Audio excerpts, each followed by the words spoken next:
أن محمد عبده ورسوله أما بعد அன்பிற்குரிய அல்லாஹ்வின் நல்லடியார்களே, நாம் நோன்பு என்ற அல்லாஹ் வழங்கி இருக்கக்கூடிய இந்த கடமையை நாம் அமர்ந்திருக்கிறோம்.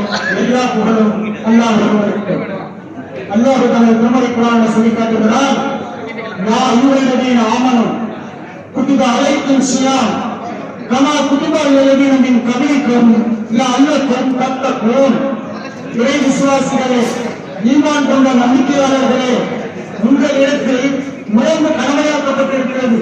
உங்களுடைய முந்தைய சமுதாயத்திற்கும் நோன்பு எப்படி கடமையாக்கப்பட்டதோ அதுபோல உங்களின் மீதும் நோன்பு கடமையாக்கப்பட்டிருக்கிறது.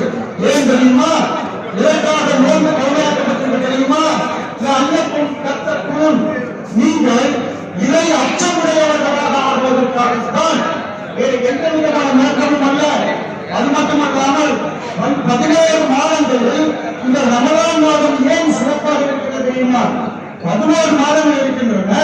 ஆனால் இந்த ரமலான் மாதம் மட்டும் மிகவும் சிறப்பு மிக்கதாக இருக்கிறது என்றால் என்ன காரணம் என்றால், சஹர் ரமலான் ஃபீ உன்சிலல் குர்ஆன், இந்த மாதத்தில் தான், ரமலான் மாதத்தில் தான் அல்லாஹ் ரப்பல் ஆலமீன் மனிதர்களுடைய வழிகாட்டியாக திருமறை குர்ஆனை நமக்கு அருள் செய்தான். அது மட்டும்